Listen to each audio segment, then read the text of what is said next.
Podcast. Okay. Okay. Hello, everybody. Welcome to the Australian Poetry Hall of Fame. I'm Thundercloud. I wash away the garbage, leave it. Rainbows after rains. Hello, Mum. It's me, James. Happy birthday for yesterday. Yeah, happy birthday, Mum. Yeah, everyone, say happy birthday to my mum. Hurrah! Birthday, Mum. Thanks very much. Alright, tonight we haven't got a great huge crowd here, but we've got an audience in Facebook and YouTube, so hello out there. We've got Gladys, Ashley. Welcome back, Rob. Good to see you here. It's excellent. And Gabriel.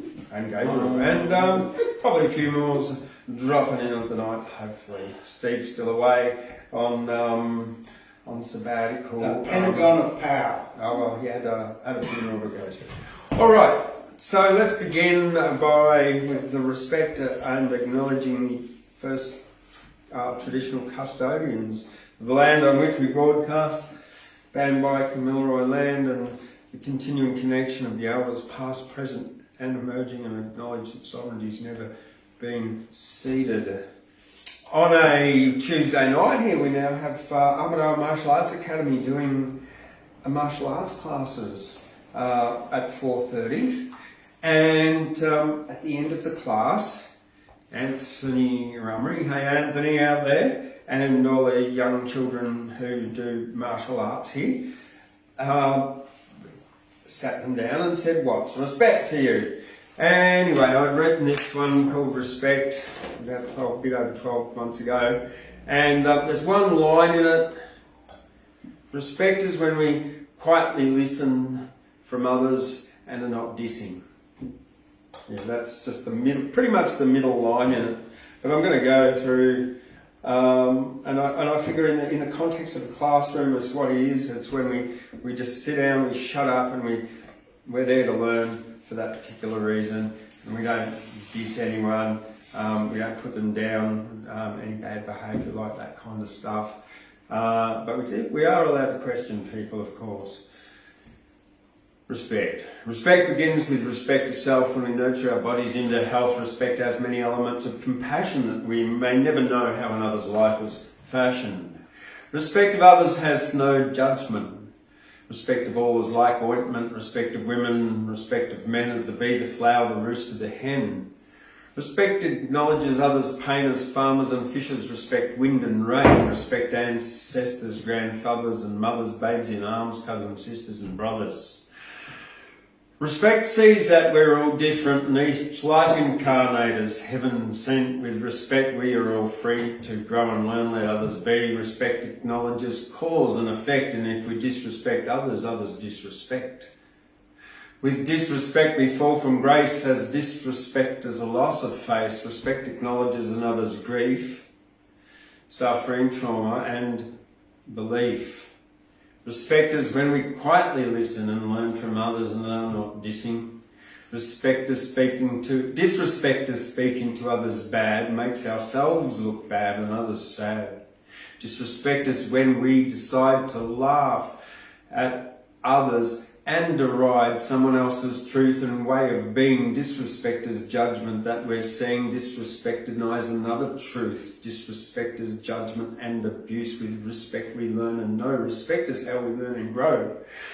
Respect the guest and the host. Respect accepts and does not boast. Respect others and they'll respect you. Humility grows respect in you.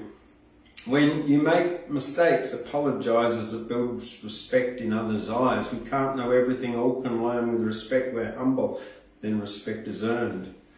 With respect we self-reflect, drop ego, and we self-direct, as disrespect leads to hurt and pain. Grief, loss, suffering's no one's gain. As sure as thunderclouds bring us rain and the rainbows after rain, pain. Respect the rich and the poor. Welcome both at your front door. There's no judgment with respect to judge another's disrespect. Respect is when we listen quiet, and disrespect can cause a fight. Respect is free from arrogance and is to walk in another's shoes and pants. That's it. It's a long one, yeah. Well, I had plenty of time to consider that. Yeah, didn't I? Glad There's a rhythm out there coming to get you. Oh, I know. Look, I know. I really sometimes I get fed up with writing couplets.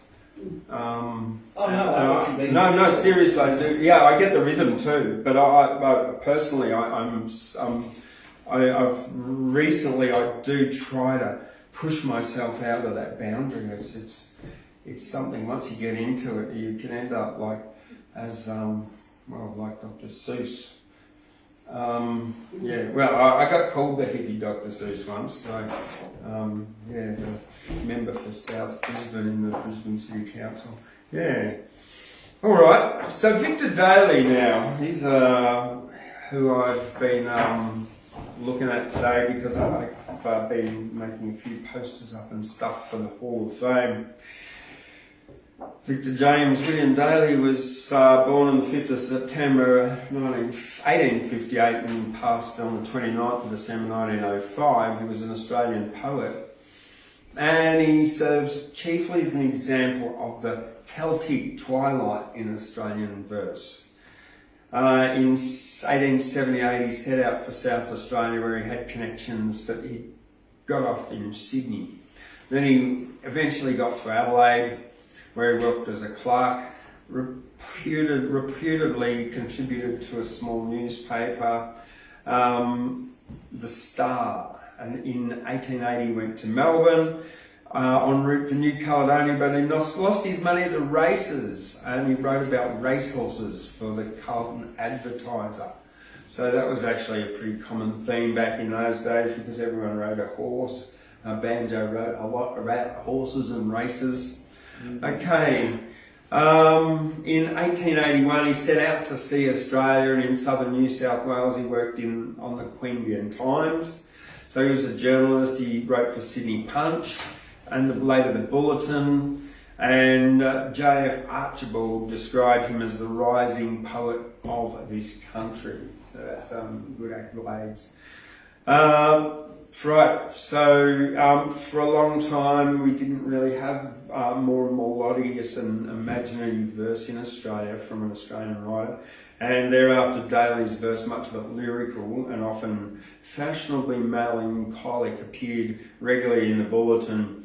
In 1990, at the height of ballad fever, he was described in the Bulletin as one of the few Australian writers who are justified in styling their verse poetry. That year, Archibald gave more space to his verse in a golden shanty than to the work of any other poet. So, Is that right? Yes, it is. Very interesting. Yeah. All right. This one is time for a drink first because I've got a lot to say here. A sunset fantasy.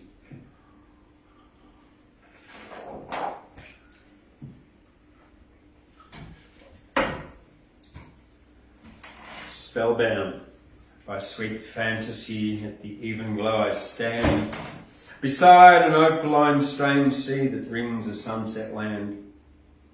The rich lights fade out one by one, and like a peony, drowning in wine, the crimson sun sinks down in that strange sea.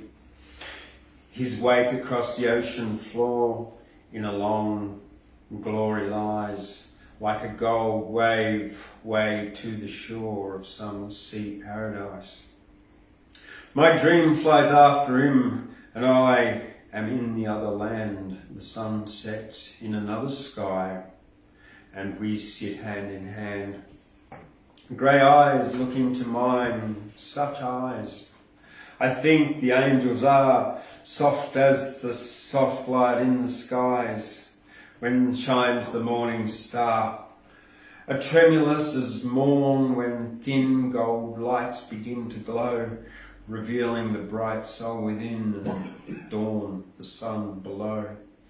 So hand in hand we watch the sun burn down the western deeps, dreaming a charred dream as one who in enchantment sleeps. A dream of how we twain some day, careless of map or chart, will both take ship and sail away into the sunset's heart. Our ship shall be of sandal built like ships in old world tales, carven with cunning, art and gilt, and winged with scented sails. Of silver silk whereon the red great gladioli burn, a rainbow flag at her mast head, a rose flag at her stern. And perching on the point above, wherefrom the pennon blows, the figure of a flying dove, and in her beak a rose. And from the fading land the breeze shall bring us blowing low, old odours and old memories and airs of long ago. A melody that has no words of mortal speech apart, yet touching all the deepest chords that tremble in the heart. A scented song blown over sea, as though from boughs of bloom, a wind harp in a lilac tree breathed music and perfume. And we, no more with longings pale, will smile to hear it blow, I in the shadow of the sail, you in the sunset glow. For with the fading land our fond old fears shall all fade out, paled by the light from shores beyond, the dread of death or doubt. And from a gloomy cloud above, when death its shadow flings, the spirit of immortal love will shield us with wings. He is the Lord of dreams divine, and lures us with his smiles along the splendour opaline unto the blessed isles. Vicor Daley. Very much. Really made me feel Charles Harper too. Yeah, I get that. I feel that impression. Yeah. That was certainly not a different either, but What an interesting poem. I didn't know that before. Lovely. Takes you on a trippy trip. Yeah. Well. All right. I'm going to go into something a bit grim now, but nevertheless. Needs to be spoken about. We're into reconciliation, truth in history. China's always seems to be in the news, and in my inbox, Lambing Flat Writers, Lambing Flat Federation of Australian Writers is having a competition now. The closing date, this is for people here and people out there, is in October this year, mid-October. It could be around about the 27th, but don't quote me on that.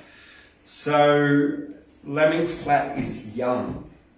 It's in New South Wales here, and it was previously known as Lambing Flat. And then in the 1860s, 1862, I'm pretty sure, 1863, they had the Lambing Flat miners' riots. So there was gold there, and there were two, let's class as castes of miners. There were the Chinese miners with their long pigtails, and they all worked together collectively because of their Confucian culture, where everyone works together in communally. And they would scour the land and take every single bit of gold, and then go back at the evening, and they would have one chef that would have cooked for the whole lot of them. Whereas the European settler miners did it differently. They usually worked in pairs, and they dug a shaft and they took the easy pickings, and it was harder for them. Anyway, this sort of jealousy and resentment sort of bubbled away until the Lambing Flat miners' riots. And there was about 2,000 European, obviously race-based, miners against 2,000 Chinese miners. And in our in the history books, it's pretty hard to find much mention of this at all. However, poets tend to record some of these things. So the great Australian poet $10 Mary Gilmore, she's on the other side of the $10 note, maybe $10 banjo. And she was 52 or 51 years old when she wrote this poem. And it occurred to what the experience happened was when she was a 12-year-old girl passing through Lanning Flat around those times of those riots. Concept warning, it's gruesome. It's called 14 Men. Just think about those long pigtails, okay? 14 men, and each hung down, straight as a love from toes to his crown. 14 men, Chinamen they were, hanging in the trees by their pigtail hair. Honest poor men, but the diggers said nay, so they strung 'em up on a fine summer's day. There they were hanging as we came by, grown-ups in the front seat, on the back seat. That was Lanning Flat, and still I can see the straight up and down of each in his tree.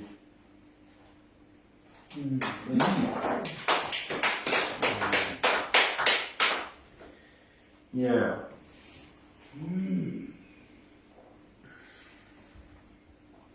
Okay. I've got two poets here, they were South Australian poets, Ian Moody and Rex Ingamels. They belonged to a group of poets known as the Jindy Warrabacks, and Rex Ingamels was quite instrumental in kicking them off. Now they were Australian poets, not First Nations poets, but their intention was to honour the First Nations people. This was quite groundbreaking in the times when they did this. So Rex Ingamels was known as Reginald Charles Ingamel. He was the founder of the Jindy Warraback cultural movement, which promoted cultural Australianism based part upon Aboriginal themes and ties to the land. He was born in South Australia in 1913. He was an aficionado of poetry, the winner of the Bundy Prize for English Verse in 1935. 12 volumes of verse were published in his lifetime. The first book, poetry, was Gumtops. It was printed in 1936. He noticed the cultural cringe that affected parts of Australian society in the early 20th century, which favoured English cultural content and style, and in response founded the Jindy Warraback cultural movement to foster Australian literature and approach Australianism, a nativist cultural nationalism. So it was sort of like a pride on our native culture. Okay, so the first one that I'll read out is Boomerang. This piece of hardwood, cunningly shaped, was curved so evenly while picking in his gait at a warrior who chipped at it with pieces of flint and formed it by meticulous dint upon dint. Outside his whirling, he sat beside a tree and chipped at it patiently for hours, not for me, but to kill a wallaby in the rocky pass to kill the fat wild turkey hiding in the grass.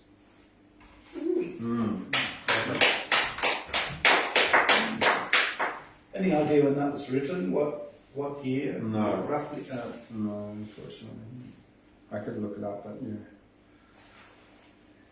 And the other one is Ian Moody, born at Hawthorn in South Australia, worked as an editor and a lecturer in creative writing. He made frequent public lectures on Australian literature and regularly conducted the Writers' School at the Adelaide Festival.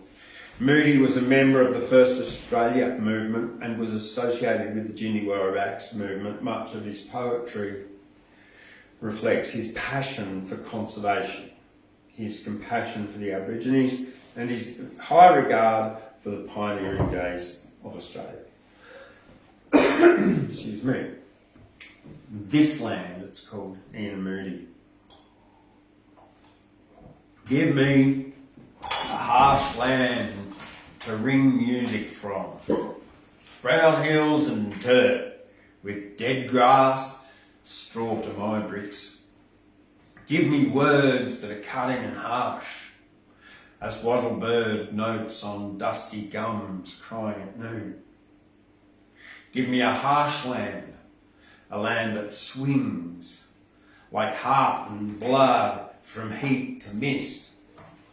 Give me the hand that, like my heart, scorches its flowers of spring, then floods upon its summer ardour. Give me a land where rain is rain that would beat the heads low, where wind howls at the windows and patters dust on the tin roofs while it hides the summer sun in a mud-red shirt. Give my words sun and rain, desert and heat and mist, spring flowers and dead grass, blue sea and dusty sky, songbirds and harsh cries, strength and austerity that this land has.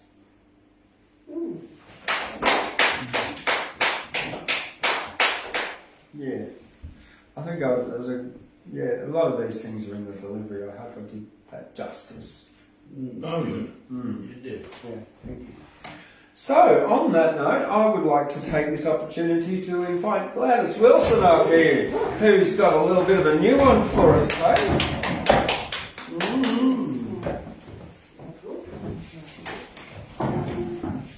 Did they put him in jail? No. If he was in Australia first, I think some of them went off to the jail. So, some of them did, that's very true.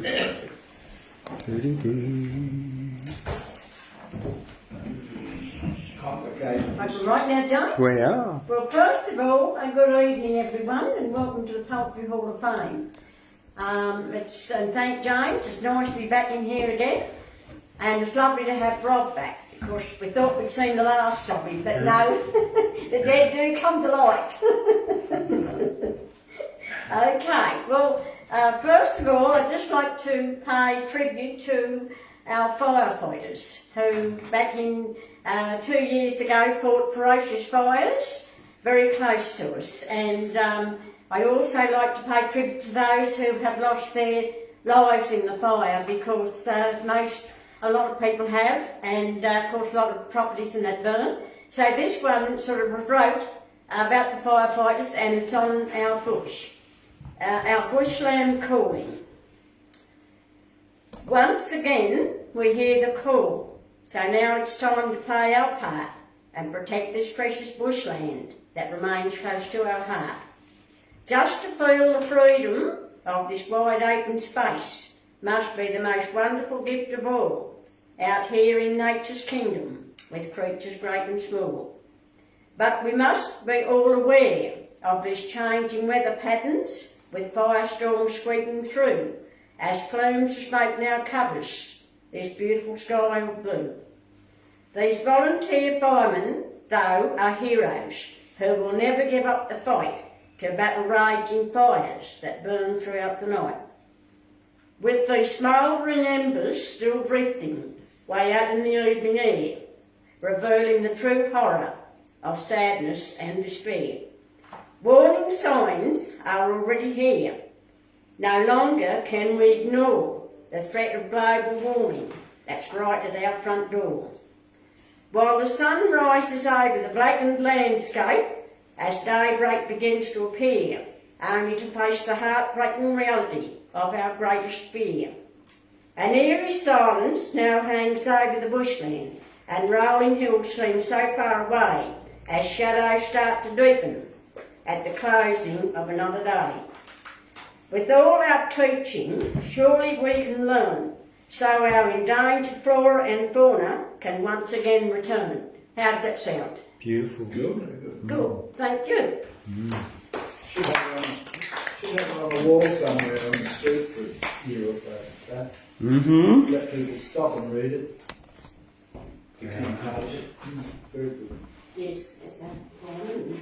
Yes, look, he'd tell with our bush because it's the bush is a beautiful part, very sacred part of the world.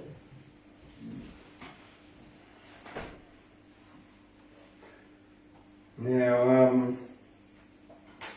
the poet Tug Dumbly has had 3 of his poems accepted into, which I've slipped my mind which award, but congratulations, Tug Dumbly. I'm going to read out from Sun Songs. I'm just going to read Recovery tonight.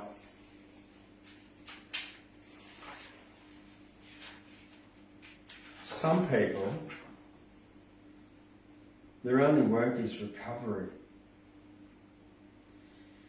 Life mission to climb from the pit into which they were flung. But what then? What if they finally climb out? Cave blind. And don't know what to do with the sun.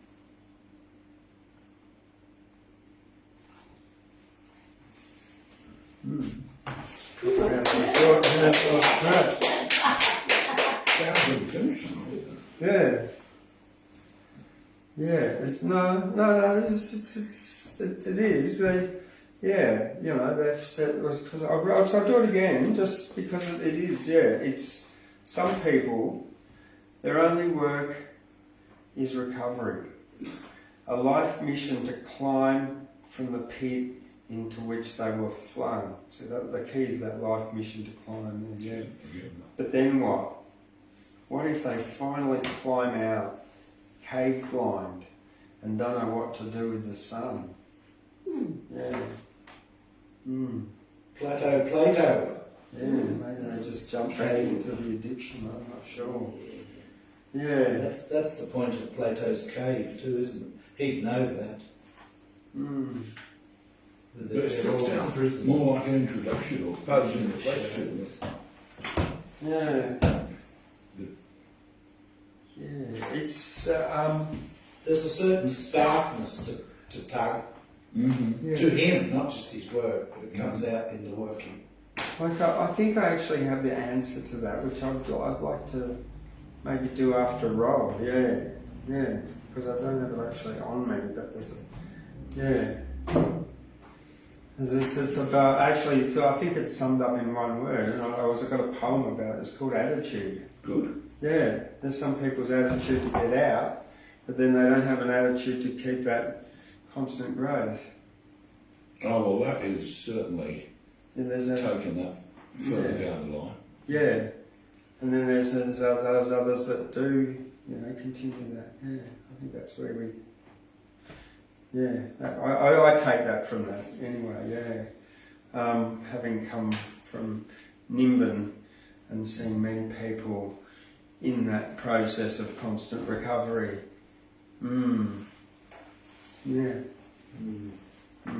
Myself, I haven't drank for 7 years now, so recovering alcoholic too. So yeah. All right. Well, Rob, welcome back. Thanks. Rob Baker, and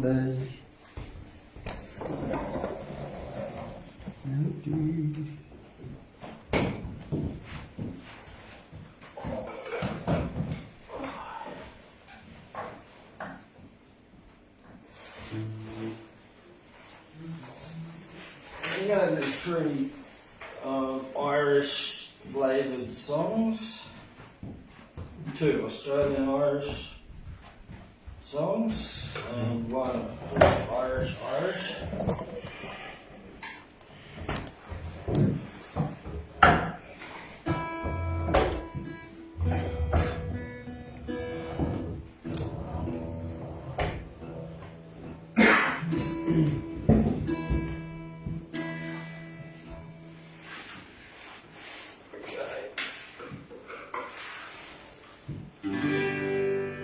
Bold Jack Donahue by Anonymous. It's about 190 years old. Like, it was written not long after Jack Donahue met his demise.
Work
bound on with iron chains.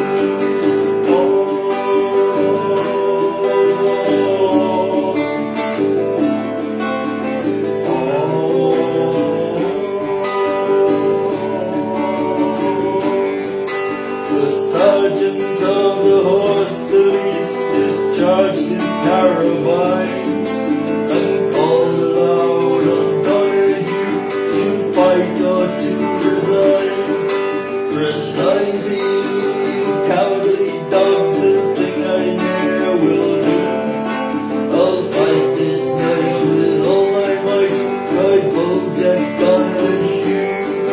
6 rounds the horse policeman fired before the fatal ball, which pierced his heart with cruel smart, caused Donahue to fall. And as he closed his mongrel eyes, he bade the world adieu.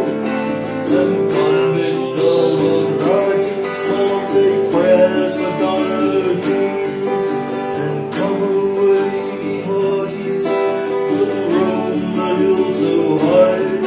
Together we will wander, together we will die. We'll cross the wild mountains and scour the Bathurst plains, for we scorn to live in slavery, bound down with iron chains.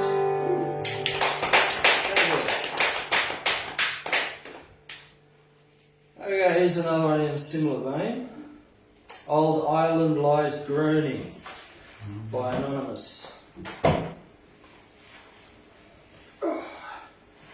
These were called treason songs, and you get a very stiff punishment if you're caught singing them or even whistling them.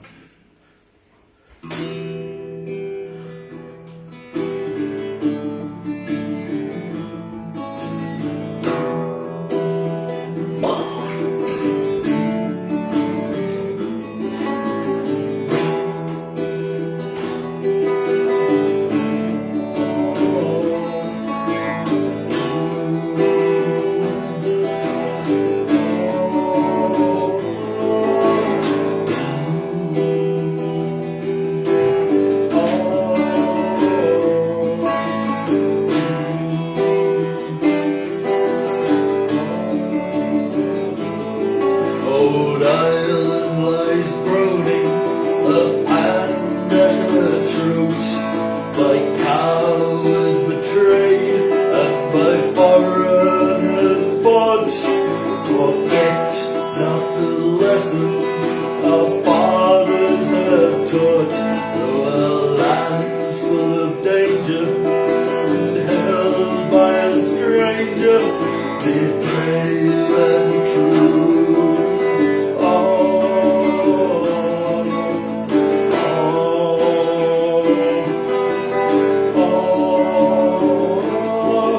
We'll take to the hills like the bandits of old, when Rome was first founded by warriors bold, who knew how to plunder the rich of their gold. A life full of danger, with Jack the bushranger, the bold Donahue.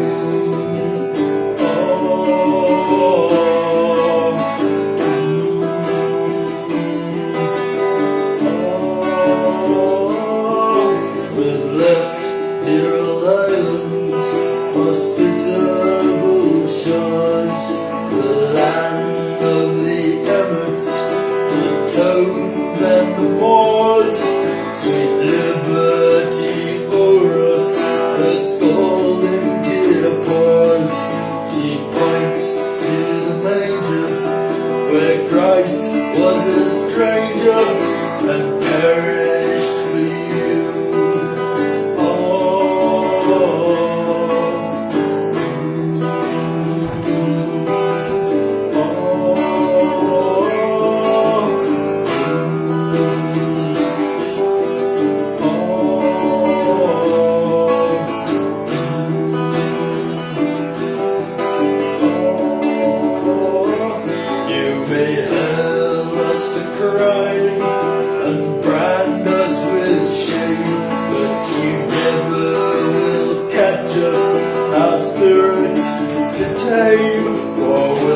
went to the last little island Sydney, and we are bush rangers who care not for dangers with old Donleavy.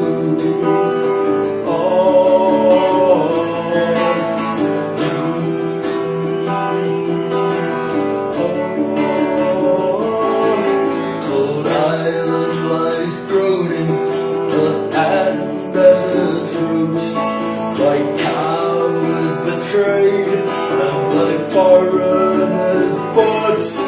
Forget not the lessons our fathers have taught. There were lands full of danger and held by a stranger, brave and true.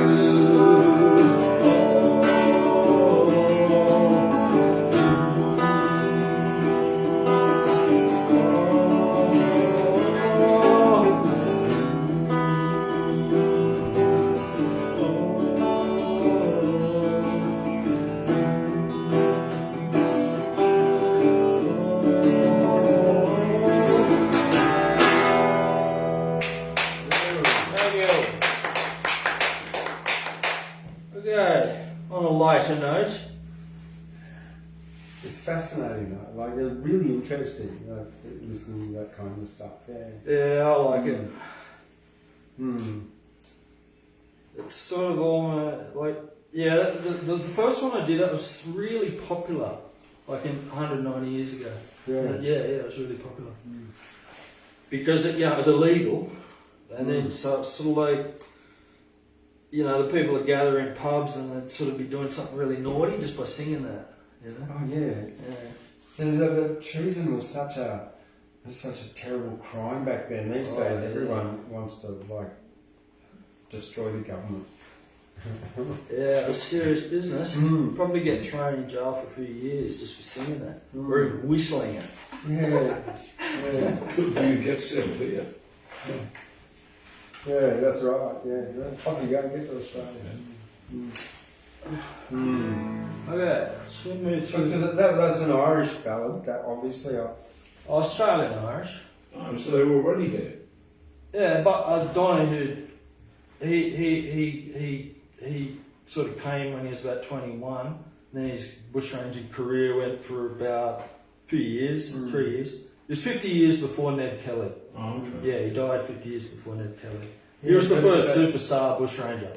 Okay. Yeah. That first verse talks about their land being invaded, doesn't it? It refers in a way I thought was referring to Ireland. Well, the Irish people in Australia, they sort of brought all that from Ireland, like the being under the iron heel of the English. Yeah, okay. They brought it all here. Yeah, okay. Yeah, it was sort of like they kind of would just behaving similar way. Like Yeah, well, they were still getting oppressed here. Yeah. But yeah, that like he it references him as a bushranger in Australia. That song I did. Anyway, there's a really funny thing with the reason why he became such a superstar was he was a highwayman in Ireland, right? And he got transported to Australia when he was about 21. So he'd already done a bit of highway robbery and all that. And then he escaped. He's really good. He's like a Houdini, Jack Donleavy. He escaped 6 months after he got transported here from Ireland. He escaped. And then, this is gold. He did a little bit of a bushranger, like he stuck up a little coach, like a little wagon or something like that. Nothing too big. He stuck him up, and then he got caught. Him and his sort of, colleagues got caught. And then I think it was out at the Blue Mountains somewhere. And then they marched him back to jail, like in Sydney. And that night, it's in the book, the first song I sang. That they called the roll, Jack Donleavy, and he escaped. He'd escaped on the way to Sydney jail, and no one noticed. And it got in the newspapers. In Sydney, and everyone loved it. It was like, wow. He was going to be hanged. They'd taken him to be hanged in Sydney jail, and then unbeknownst to the guards, like the police or whatever, he just sort of made a getaway. And they only realised that night when they called the roll. And then, got in the newspapers, and it was like, wow, this guy's good. He was his legend status was sealed, And then he was a bushranger for about 3 years after that. Anyway, she moved through the fair by, from Ireland.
Our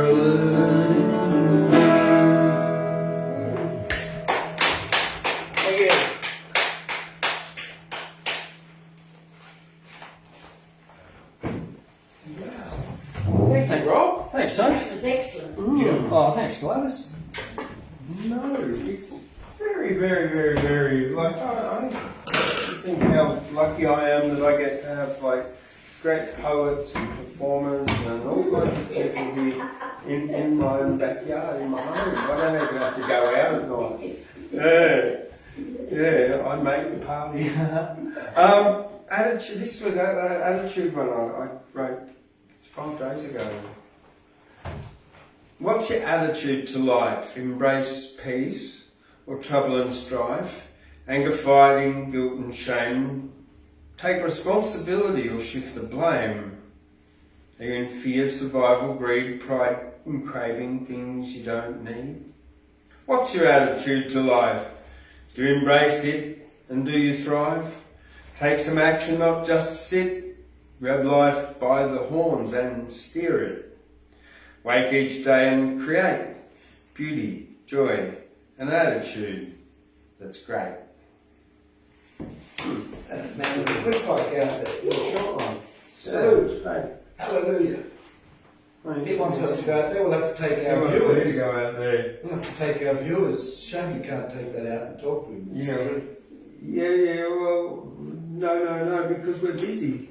Anyway, yeah, alright. Gabriel, would you like to come on up?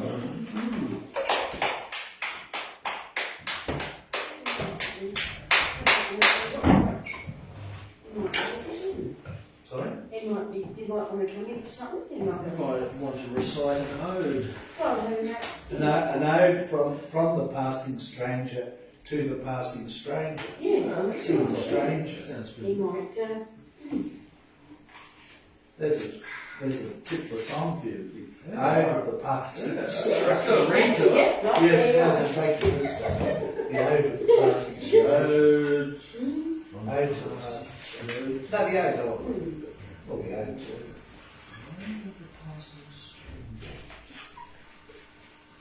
Well, we all are, aren't we? Yeah, we're all passing We're all through. passing through it. We are. Did you want to come and recite an epic in Latin? How much are those boots in the window? What about boots? How much is those breeches in the window? Well, that actually, I've got a pile of me called Boot. I was going to do that later. The boots in the window. Yeah, that's a good song. Ready, set, Well, I'm continuing to explore the frontiers of poetry, and it's a very big job indeed. And I'm starting today by looking at relatability and looking at a few poets who appear to have gone out of their way to be quite difficult to be relatable, but to experiment with ways of making the obscure stuff that they're doing connect with people. One of the very first people to do that in English was Gerard Manley Hopkins, who some of us had to study at school. He was very religious, but he was also very lyrical. And one of his most famous ones is called Pied Beauty. And this one will show how he treated language in a way that the big classical poets before him, like Milton, Shelley and Byron, had not done. Here we go, Pied Beauty. Glory be to God for dappled things, for skies of copper colour as a brinded cow, for rose moles all in stipple upon trout that swim, fresh fire coal, chestnut falls, finch's wings, landscape plotted and pieced, fold, fallow and plough, and all trades, their gear and tackle and trim. All things counter, original, spare, strange, whatever is fickle, freckled, who knows how, with swift, slow, sweet, sour, a dazzle, dim. He fathers forth, whose beauty is past change, praise him. That's him. Wow. For today. A lot of alliteration there. Yeah, he's good. Never mind what he believed, he wrote some good stuff.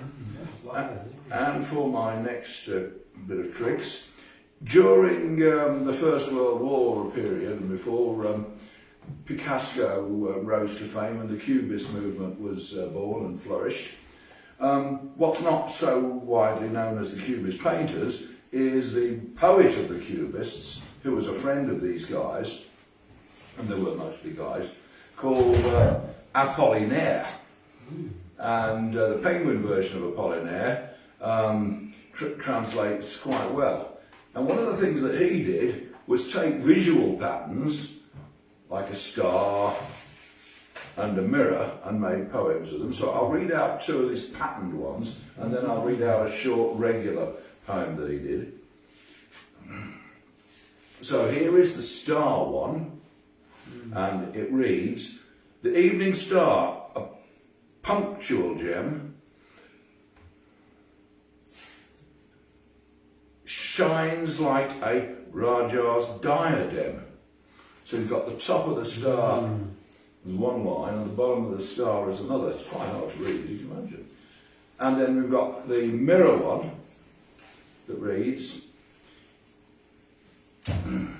"In this mirror I am enclosed, alive and real as you." And then reading backwards on the other side.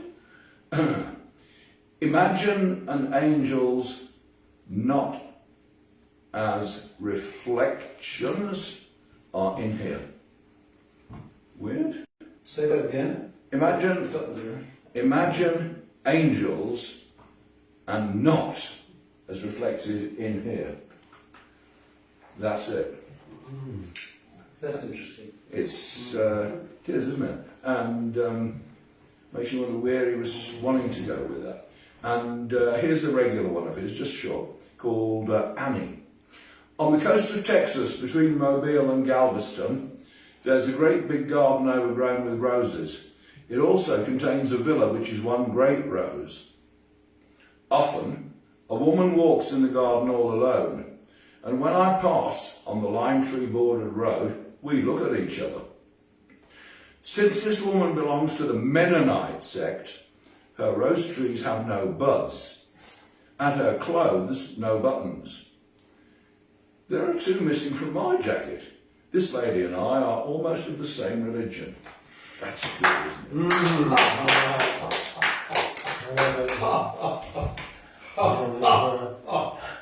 Not far to Brecht. Faster, bus driver. We need to get to Brecht. Now the next one, What a only fun. discovered by chance, and this is a Serbian from the days when Serbia was Yugoslavia at and after the war, and he's called Vasco Papa, whom I'm sure hardly anybody would have heard. I certainly haven't. It's just gone since I found the book.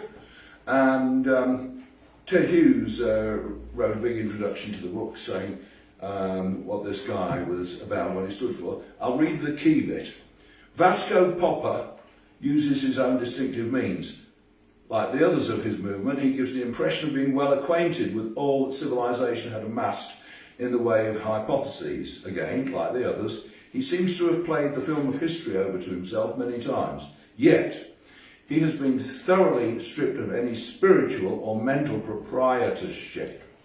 No poetry could carry less luggage than his, or be freer of predisposition and preconception. No poetry is more difficult to outflank, yet it is in no sense defensive. His poems are trying to find out what does exist and what the conditions really are. The movement of his verse is part of his method of investigating something fearfully apprehended, fearfully discovered, but he will not be frightened into awe. He never loses his deeply ingrained humour and irony. That's his way of hanging on to his human wholesomeness." Those are key things. So I'll just read one of his for now. And it's called Nothingness. Whether that's a deliberate piece of homage to Sartre or whether it anticipates being nothingness, I don't know, because the poem itself isn't dated. But it's certainly relevant. Here it goes. Nothingness. "Nothingness, you were asleep and dreamt that you were something. Something caught fire. The flame writhed in blind agonies. You woke up, Nothingness, and warmed your back. at the dream flame. You didn't see the flame's agonies, whole worlds of agonies. Your back is short-sighted. Nothingness, you fell asleep again and dreamt that you were nothing.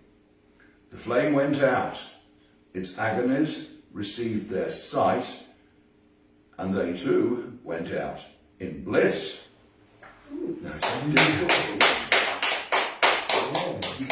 That's one of those where you get the feeling there's a hell of a lot more in there. You can only dig down and think what it is. Very resonant, isn't it? And lastly, one of mine. While I'm exploring frontiers, I'm exploring relatability, and as I've complained before, I find it quite hard to write stuff that's relatable, and whether that's because I'm from a different planet, or I just haven't mastered the language well enough, or I'm just kidding myself in order to be different, I really don't know. So this is called Relatable, and it would be to the tune of Mel and Kim's Respectable, which I've even got the background for here, but I really don't feel like singing. So I'll do it some other time as a song, probably bring my trumpet along, and today I'll just read it as maybe a plain, what do you call that thing, where you say sing, not plain song. What's it called? I mean, dementia's got me, I can't remember what the hell it's called, it's got a name. Anyway, here we go, relatable. Take or leave me, only please believe me, I ain't never gonna be relatable. Desperation in conversation, not in any way detectable. Imitations, intimidations, crash back at me as unrelatable. Faking smiles as wide as Kylie's, limbo under people's Babel, writing teachers, collegial leeches, never gonna be relatable. Fight or follow, get out or wallow. If I'd written 1 billion pieces, I would still never be relatable. Exploitation is demonstration. From me to you, it's half relatable. Conversations are joint frustration. Maybe you are also unrelatable.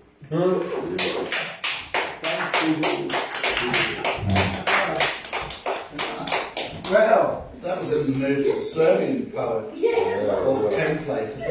Yeah, a bit more of him. It's funny, I find your poetry related. That's nice. That's why I keep coming there, isn't it? Cool. Well, you wanted to know how much the boots were.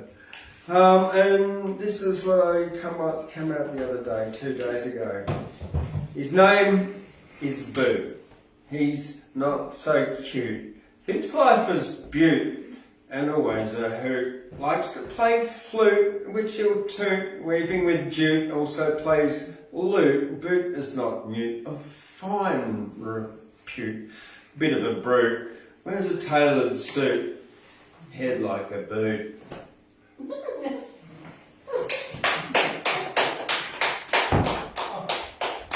According to 1984, that's the future of the human race. Yeah. Wearing boots on A their head. boot on the human face, but they never thought of it as on the head, that's true. Head like a boot. Ashley, come on up.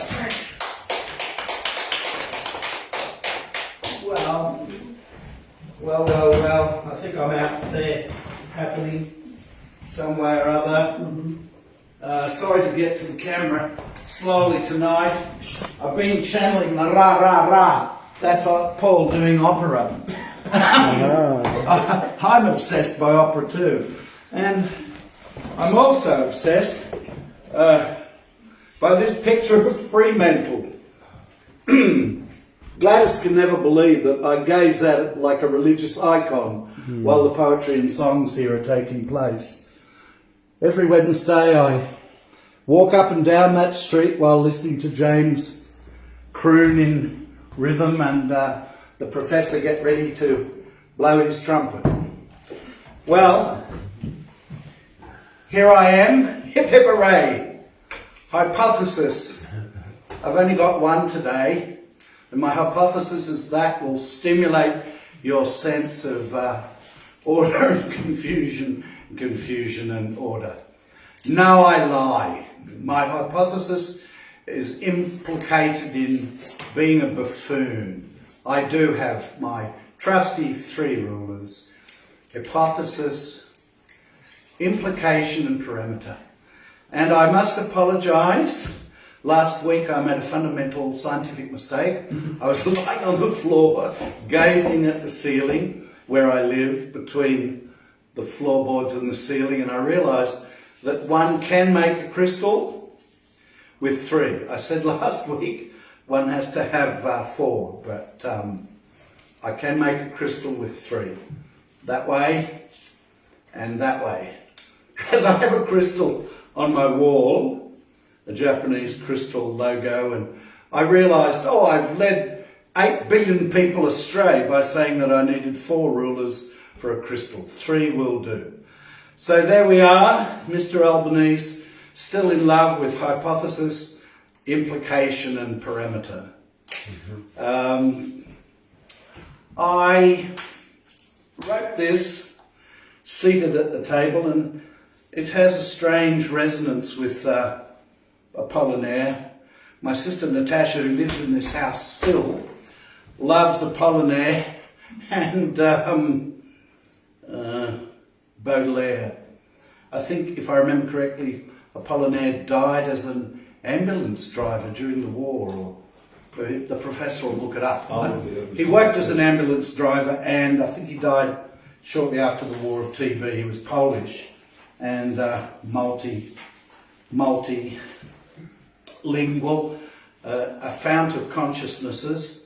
While tonight was moving along, I thought of the situation between the Irish and the English, and the Ukrainians and the Russians. There are certainly many parallels there to be looked at, even to the point of the Northern Irish in many ways being English, although some of them say not, and the Eastern and Southern Ukrainians being Russian.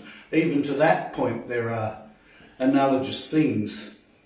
A haunting and very disturbing situation for everybody involved. The Irish-English one, which emerged in some songs and poetry tonight, and the Russian borderland problem of the Ukrainians. So, I wrote, after mentioning what I've been reading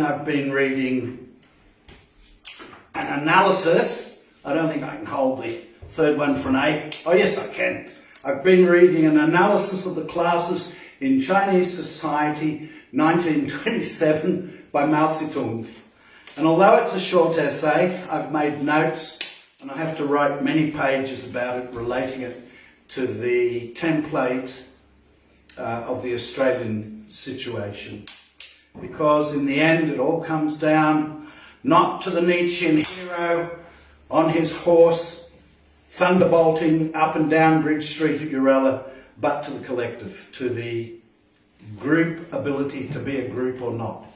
I was interested when James said tonight that there was a clash at Lambing Flat between the Chinese collective style and the European, American, Australian frontier individualist style. Well, I suppose on macro now, that conflict is continental and threatening to crush us all if we don't come to some point of compromise. Thanks for that. I enjoyed the preaching and the lecture, but thoughts that came from the web of tonight. So I wrote a poem, and then I'll do a couple of others. This again happened at my family home, where Natasha still sits reading Baudelaire and Apollinaire. Under the shadow, Mount Warning out there, broken Arabic from those comrade Aussie boys, brothel socosities by night, battlefield blood red by day. Mount Warnings, now Wollumbin, out there, new names sing above the tides. Jocks long gone, always, perhaps, examining rocks for the fireplace next to Dad. What shape, what colour, and how I'll put them down to give a set for centuries. Northern lights above Gothic stonemason ship grip. Swirl levelwards, the lights above. Semi-tropic Merbar noon it was, broken Arabic from those Aussie boys and one Scotsman, cups of tea, survivors talk. What do we leave behind? Survivors talk. What do we leave behind that's not gained forward? Mount Warning, back there centre stage, Wollumban, bin, out there, new names will sing above the time tides of Salam Alaikum, Alaikum Assalam. It was a strange experience to be a young man in 1975 with these comrades from 1942 on the edge of nothing and everything. And Dad was of Italian and Scottish background too, with all these stonemasons who were about to work for him and add some splendour to my old family home. Another moment of Australian wordage where the Tweed is mentioned.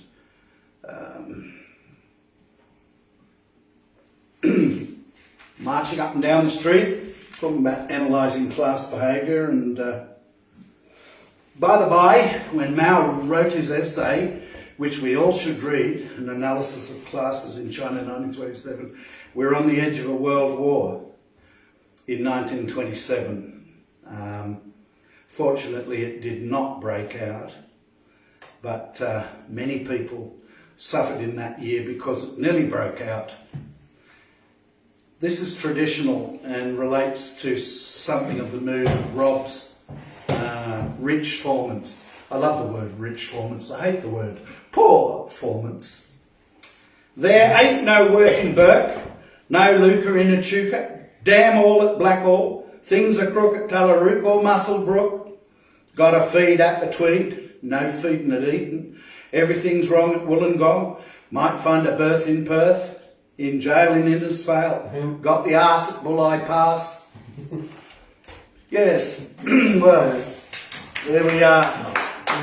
Now, one of my all-time loves is the poem that Geoffrey Dutton wrote, Abandoned Airstrip, Northern Territory. And may I recommend once again, as I have I think in the last couple of years here, his marvellous, inimitable autobiography, Out in the Open. Anyone interested in Australia should read Out in the Open. Abandoned Airstrip, Northern Territory. It's fairly self-evident.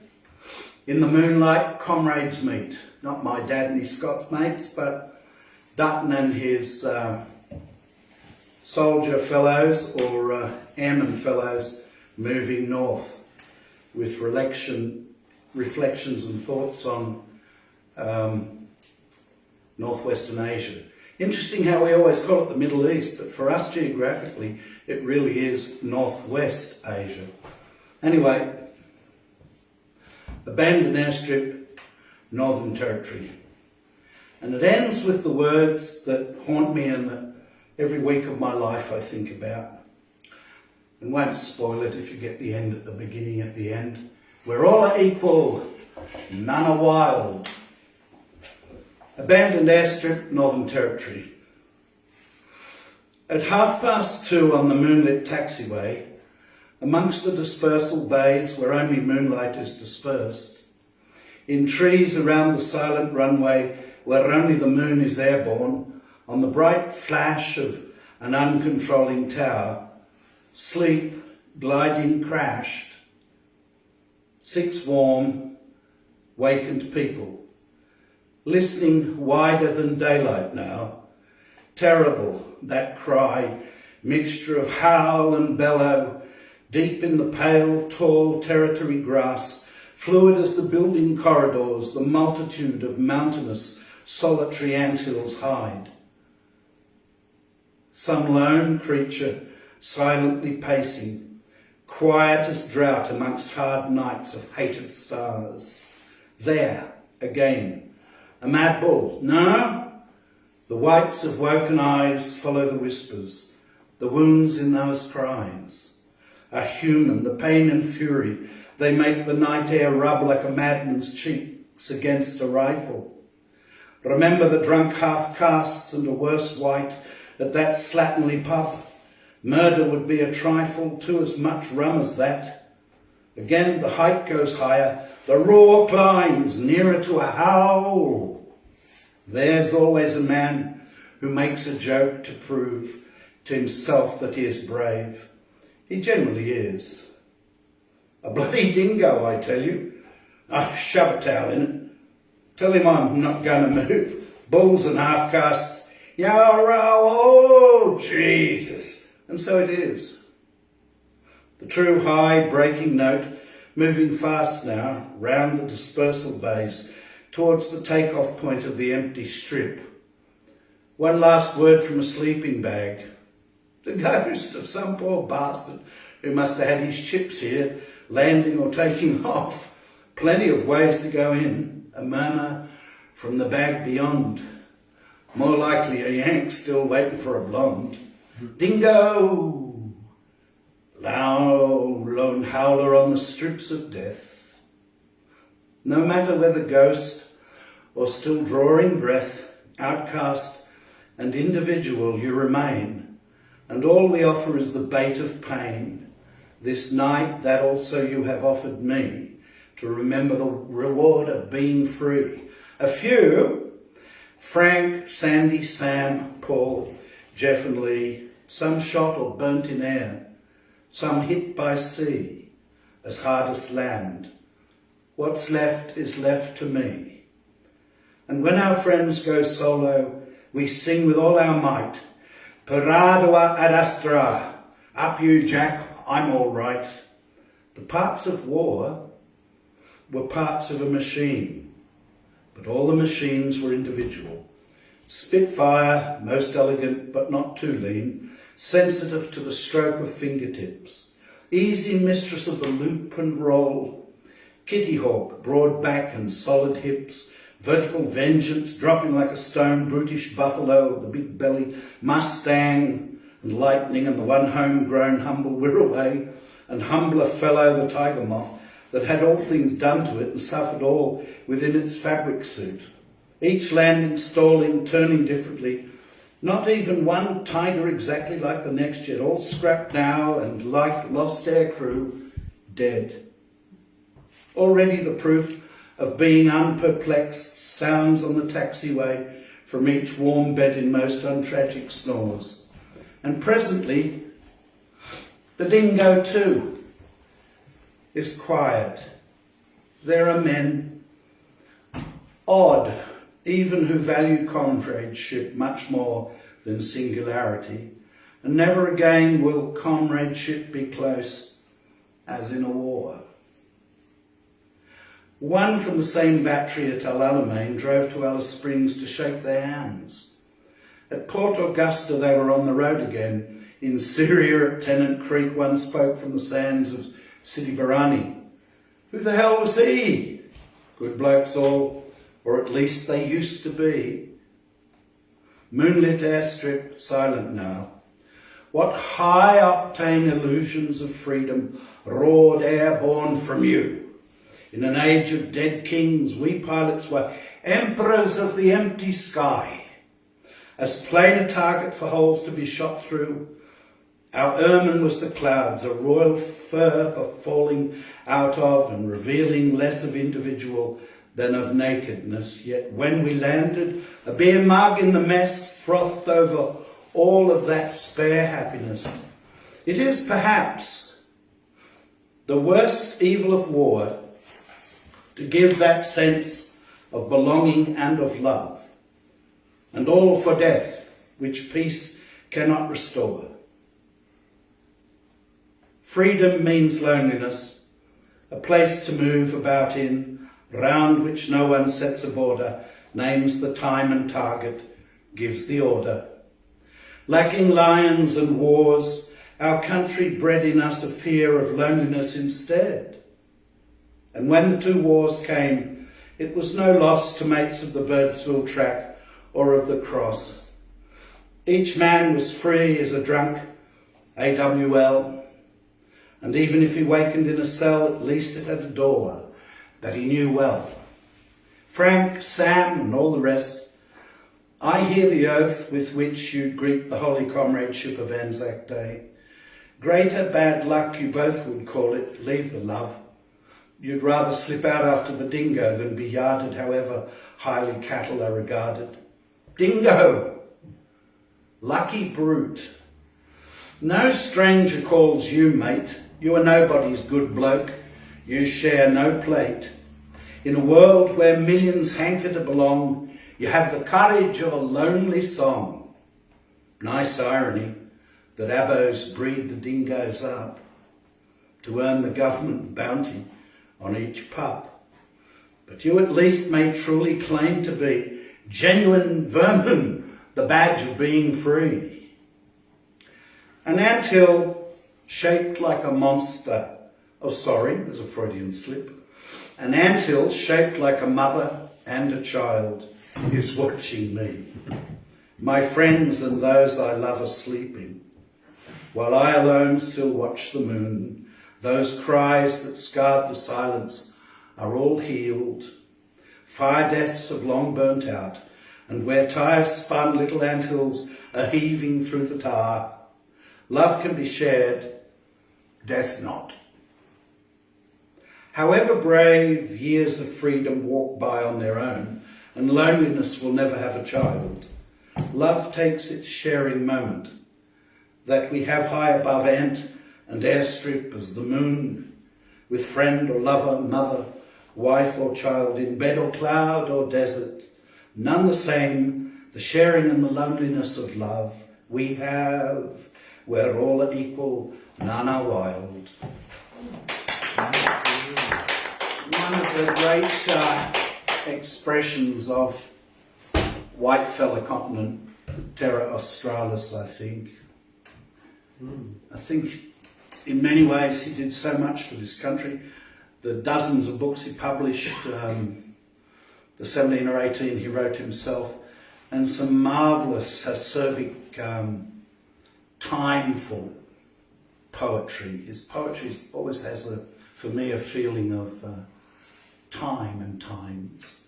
I'll finish just some words. I got this at a bargain bin wandering up Bridge Street. It's a history of English poetry by James Reeves.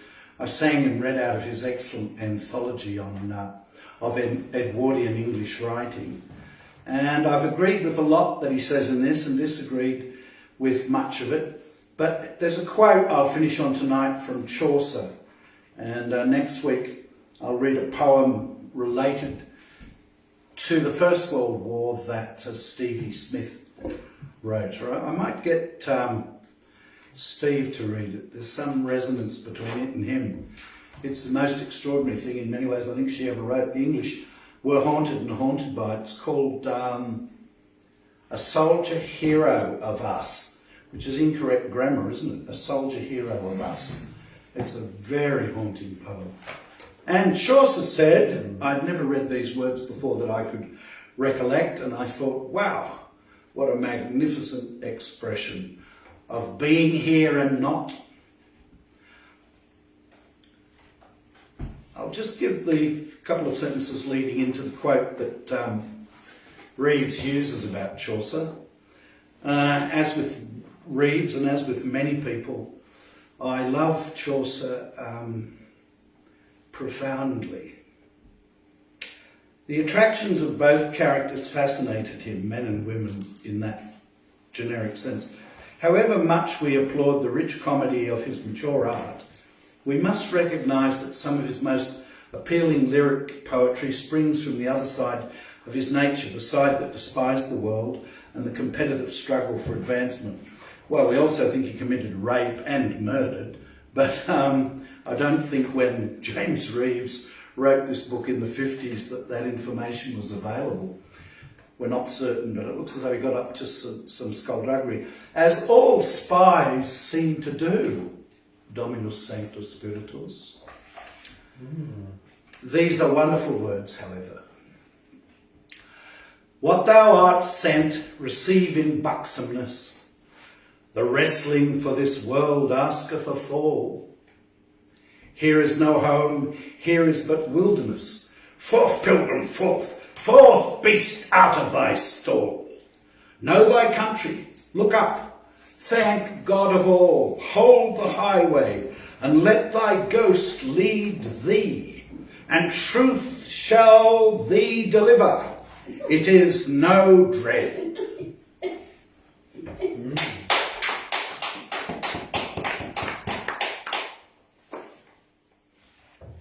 Well, thank you very much, Ashley.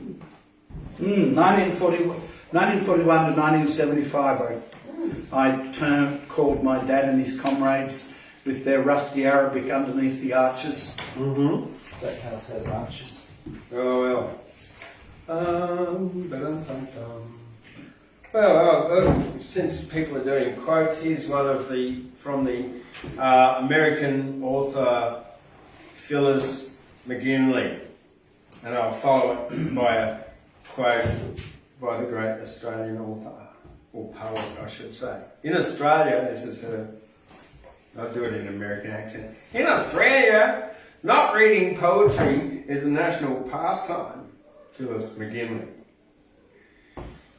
Thundercloud Repairian says, Phyllis McGinley is a disrespectful, judgmental twat who knows little about Australia and how important poetry is in the cultural psyche, from Aboriginal songlines to bush poetry, Aussie hip hop. Yeah, Australian poetry said, yeah. So there you go, that's my retort, Phyllis. Yeah. Anyway, right, moving right along. I've got 2 to go. A morning walk and a little bit of surrealism, which I'll start with. 457 monkeys in my bed, plus an elephant, a weevil, and a rhino by my head. The deafening sound of a clock going tick-tock. As surreal as it all sounds, I crawl through a door lock and find myself at a ball under the sea with crabs and a shark and dancing until sunset, because then it got dark. So I floated to the surface of this far, far away sea on a planet Nook in the galaxy 59C. I was joined by a friend of a friend who's a walrus. He was fantastic company, but boy can he cuss. He'd say F and this, F you, F that, F everything, and F and gat. So I washed out his mouth with soap, and he spat out the soap, and he never ever swore anymore. I shrunk myself and crawled through a keyhole in the door. And I arrived back home in my own bedroom. The animals were gone, but the clock still boomed. Tick! Tock! Oh.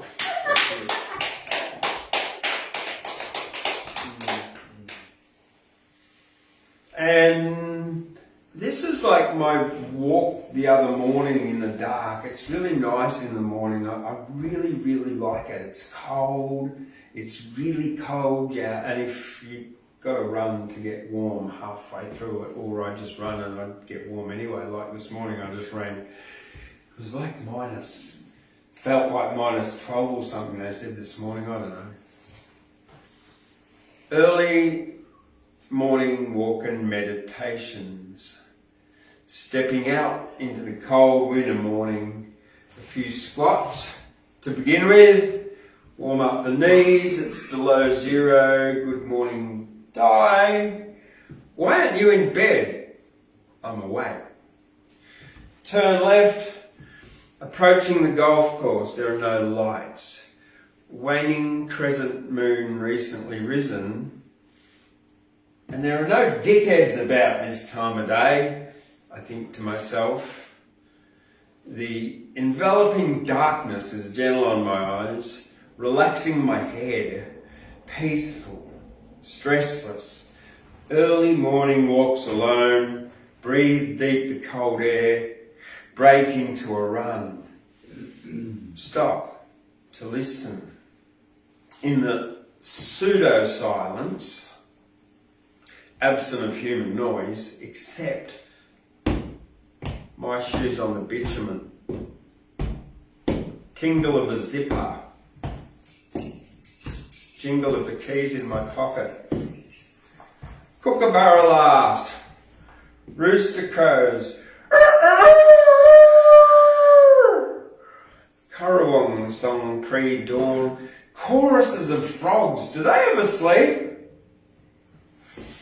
Back in suburbia, streetlights too bright, offensive glare, rub my shoes in frozen gravel.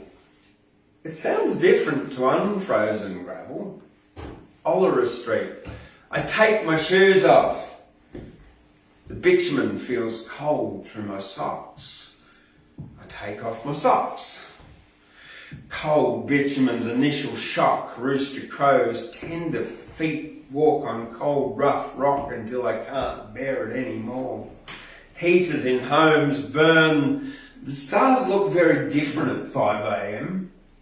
Red glow on the horizon and the morning star. Venus, or is that Mars? Where are you from? Where are you, my Venus? I am from Mars.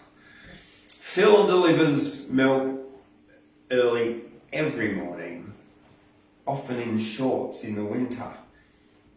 The baker is baking, and a van full of islanders pulls up for breakfast at the bakery, blasting somewhere over the rainbow, skies are blue. And I walk on singing in this garden of sensual delights, when there are no dickheads about, except me. Somewhere over the rainbow, skies are blue. There's this land that I've dreamed of. Dreams really do come true.